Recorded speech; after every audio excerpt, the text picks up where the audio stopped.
بسم اللہ الرحمن الرحیم۔ بسم اللہ الرحمن الرحیم۔ السلام علیکم ورحمۃ اللہ وبرکاتہ۔ تفسیر جلالین سورۃ النساء سبق نمبر 166 کے ساتھ عزیز طلباء کے سامنے حاضر ہیں۔ آج کا سبق انشاءاللہ الم تر الی الذین یزعمون سے لے کر آیت نمبر 63 بلیغہ تک ہوگا۔ آئیے سبق کی ابتدا کرتے ہیں۔ اعوذ باللہ من الشیطان الرجیم، بسم اللہ الرحمن الرحیم۔ الم تر الی الذین یزعمون انہم آمنوا بما انزل الیک وما انزل من قبلک یریدون ان یتحاکموا الی الطاغوت۔ کیا نہیں دیکھا ان لوگوں کی طرف، کیا آپ نے نہیں دیکھا ان لوگوں کی طرف جو خیال کرتے ہیں، یزعمون کہ انہم آمنوا بما انزل الیک، کہ بے شک وہ ایمان لائے اس چیز پر جو نازل کی گئی ہے تیری طرف، وما انزل من قبلک، اور اس چیز پر جو نازل کی گئی ہے آپ سے پہلے، یریدون ان یتحاکموا الی الطاغوت، ارادہ کرتے ہیں یہ کہ اس کا اپنا فیصلہ لے کر جائیں سرکش کی طرف، الی الطاغوت، طاغوت کی طرف یعنی سرکش کی طرف۔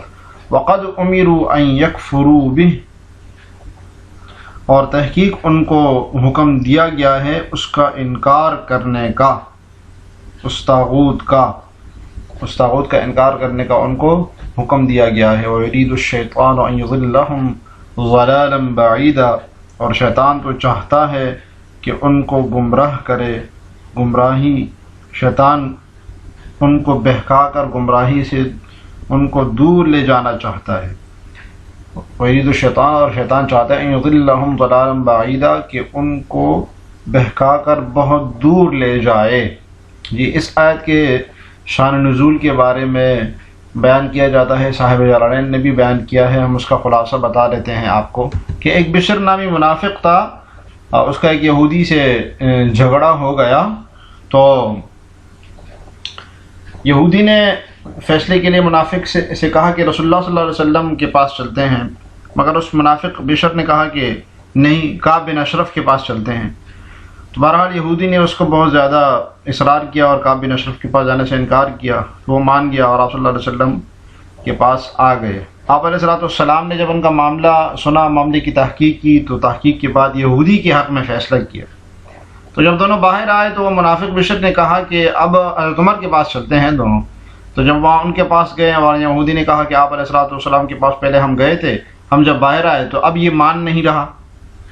تو حضرت عمر نے اس منافق سے پوچھا کیا واقعی ایسا ہے؟ تو اس نے کہا ہاں بالکل ایسا ہے۔ تو آپ نے کہا یہاں ذرا رکو، میں آتا ہوں۔ تو دونوں وہاں رک گئے، ٹہرنے کو کہا ان کو۔ حضرت عمر رضی اللہ عنہ اندر گئے، اندر سے تلوار اٹھائی اور تلوار اٹھا کر اس منافق کا سر قلم کر دیا، اس کو قتل کر دیا۔ تو آپ علیہ السلام کے پاس معاملہ آیا، اس پر یہ والی آیت نازل ہوئی۔ صاحب جلالین اس کی بتا بھی رہے ہیں کہ وَنَظَرَ لَمَّا اخْتَصَمَ يَهُودِيٌّ وَمُنَافِقٌ، کہ یہ آیت نازل ہوئی اس موقع پر کہ ایک یہودی اور منافق کے درمیان کسی معاملے میں تنازع ہو گیا۔ فَدَعَا الْمُنَافِقُ إِلَىٰ كَعْبِ بن الاشرف، تو منافق نے کعب بن اشرف کے پاس چلنے کی دعوت دی کہ وہ فیصلہ کرے گا، لِيَحْكُمَ بَيْنَهُمَا، کہ وہ ان دونوں کے درمیان فیصلہ کرے گا۔ وَدَعَا الْيَهُودِيُّ إِلَى النَّبِيِّ صلی اللہ علیہ وسلم، اور یہودی نے نبی کریم صلی اللہ علیہ وسلم کے پاس حاضری کی دعوت دی۔ فَأَتَيَاهُ، پس دونوں نبی صلی اللہ علیہ وسلم کے پاس آ گئے۔ فَقَضَىٰ لِلْيَهُودِيِّ، آپ علیہ السلام نے یہودی کے حق میں فیصلہ دیا۔ فلم يرض المنافق، منافق اس پر راضی نہیں ہوا۔ واتیا عمر رضی اللہ عنہ، پھر دونوں عمر کی خدمت میں گئے۔ فذکر له یہودی ذلك، یہودی نے آپ کے سامنے ساری صورتحال واضح کی۔ فقال للمنافق، عمر نے منافق سے کہا اکذالک، کیا ایسا ہی ہے؟ فقال نعم، انہوں نے کہا ہاں بالکل ایسا ہی ہے۔ فقتله، تو عمر نے ان کو قتل کر دیا۔ تو اس آیت میں یہ بھی اہل کتاب کے متعلق یہ آیت نازل ہوئی ہے، جس میں سے کچھ لوگ ایسے تھے جو منافقانہ طور پر مسلمان ہو گئے تھے، یعنی دل میں تو کفر چھپایا ہوا تھا اور زبان پر توحید اور رسالت کا اقرار کرتے تھے۔ تو جب بھی کوئی ایسا معاملہ پیش آتا نا، ان کا آپس میں جھگڑا ہوتا، تو وہ اپنے یہودی عالموں کے پاس، اپنے سرداروں کے پاس جاتے تھے، کیونکہ تھے تو اصل میں یہودی تھے، منافق تھے، تو تاکہ ان کو رشوت دے کر جو ہے نا اپنے فیصلے منوا سکے، اس لیے اس نے کعب بن اشرف کا کہا۔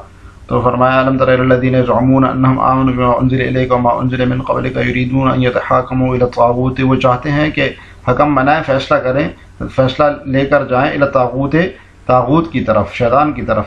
الکثیر الطغیان، یہ اپنے نزاع کو طاغوت کے پاس لے کر جائے، الکثیر الطغیان جو بہت زیادہ سرکش ہے، ٹھیک ہے، جو بہت بڑا سرکش ہے، وہ کعب بن الاشرف، اور وہ کعب بن اشرف ہے، ٹھیک ہے، کعب بن اشرف ہے وہ. تو تصدیق مصداق بتا رہے ہیں طاغوت کا مصداق کعب بن اشرف ہے، یہ ان کا بڑا عالم تھا یہودیوں کا. وقد امروا، اور تحقیق ان کو حکم دیا گیا تھا، ان یکفروا بہ، کہ اس کا انکار کرے، ولا یوالوہ، اور ان کو موالی نہ بنائے، یعنی ان کے ساتھ محبت اور دوستی کا تعلق نہ رکھیں. تو محبت اور دوستی کے تعلق سے منع کیا جاتا ہے، چھیڑ جا کے ان کو حکم بنایا جائے. وَيُرِيدُ الشَّيْطَانُ أَن يُضِلَّهُمْ ضَلَالًا بَعِيدًا، اور شیطان تو چاہتا ہے کہ انہیں حق بات سے بہت دور بھٹکا کر لے جائے. عن الحق، کس سے بھٹکا کر لے جائے؟ حق سے. وَإِذَا قِيلَ لَهُمْ تَعَالَوْا إِلَىٰ مَا أَنزَلَ اللَّهُ وَإِلَى الرَّسُولِ، اور جب ان سے کہا جاتا ہے کہ آؤ اس حکم کی طرف جو اللہ نے اتارا ہے. وَإِذَا قِيلَ لَهُمْ تَعَالَوْا، اور جب کہا جاتا ہے ان سے کہ آؤ إِلَىٰ مَا أَنزَلَ اللَّهُ وَإِلَى الرَّسُولِ، جو اتارا ہے اللہ نے، اور آؤ رسول کی طرف، وإلى الرسول، اور آؤ رسول کی طرف. رأيت المنافقين يصدون عنك صدودا، تو تم ان منافقوں کو دیکھو گے کہ وہ تم سے پوری طرح منہ موڑ بیٹھے ہیں. رأيت المنافقين، تو آپ منافقوں کو دیکھیں گے، يصدون عنك صدودا، کہ پوری طریقے سے انہوں نے آپ سے منہ موڑ لیا ہے. تو جب حضرت عمر نے اس منافق کو قتل کیا نا، تو وہ منافق کے خاندان والے آپ علیہ السلام کے پاس آئے اور وارث کی خون کا عوض طلب کرنے لگے، اور قسم کھا کر عرض کرنے لگے کہ بھئی حضرت عمر کے پاس مقدمہ لے کے جانے کا ہمارا یہ مقصد تو نہیں تھا، بلکہ غرض تو یہ تھی کہ دونوں فریقین کے بارے میں صلح ہو جائے. تو اس پر یہ آیت نازل ہوئی. تو اس آیت میں یہ بتایا گیا ہے کہ باہمی تنازعات کے وقت نبی صلی اللہ علیہ وسلم کے شریف فیصلے سے اعراض کرنا یہ کسی مسلمان کو زیب نہیں دیتا. کسی مسلمان کا کام یہ نہیں ہو سکتا، یہ کام منافق ہی کر سکتا ہے، کیونکہ اس نے آپ سے پوری طریقے سے منہ موڑ لیا ہے، اور وہ تو ایسے لوگوں کے پاس جانا چاہتا ہے جو رشوت دے کے اپنے مطلب کے فیصلے کر لیں. وَإِذَا قِيلَ لَهُمْ تَعَالَوْا إِلَىٰ مَا أَنزَلَ اللَّهُ فِي الْقُرْآنِ مِنَ الْحُكْمِ، جی ماں کا بیان، کہ قرآن میں وہ جو فیصل حکم کا بیان، من الحکم، حکم کا جو بیان ہوا ہے اس کی طرف آؤ.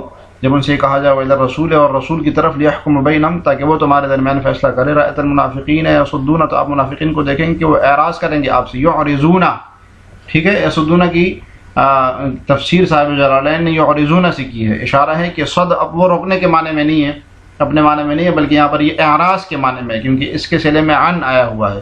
تو صد کے صلے میں جب عن آ جاتا ہے تو پھر یہ اعرض کے معنی میں ہوتا ہے. الی غیرک، تو وہ اعراض کرتے ہیں آپ سے کسی اور کی طرف، یعنی اپنے علماء کعب بن اشرف کی طرف. صدودا، پوری طریقے سے اعراض کرنا. فکیف اذا اصابتهم مصیبۃ بما قدمت ایدیہم، پھر اس وقت ان کا کیا حال بنتا ہے جب خود اپنے ہاتھوں کے کرتوت کی وجہ سے ان پر کوئی مصیبت آ پڑتی ہے.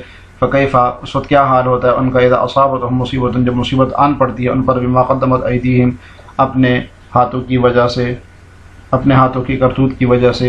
ثم جاؤک، پھر آپ کے پاس آتے ہیں، یحلفون باللہ، اللہ کی قسمیں کھاتے ہوئے، ان اردنا الا احسانا وتوفیقا، کہ ہمارا مقصد بھلائی کرنے اور ملاپ کرا دینے کے سوا کچھ نہیں تھا. ان اردنا، نہیں ہم چاہتے تھے، الا احسانا، مگر صلح، ملاپ کرنا، وتوفیقا، اور بھلائی کے، احسانا بھلائی کے اور ملاپ کے، اور ہمارا مقصد کچھ نہیں تھا. تو اس آیت میں اسی چیز کا بیان ہے جو حضرت عمر کے خلاف آئے تھے وہ لوگ جنہوں نے قتل کیا تھا اس منافق بشر نامی منافق کو. تو اس کے خاندان والے جب آئے تھے آپ کے پاس اور قسم کھا رہے تھے کہ ہمارا مقصد تو ایسا بالکل بھی نہیں تھا، ہم تو صلح کے مقصد سے وہ ہمارا بشر آیا تھا.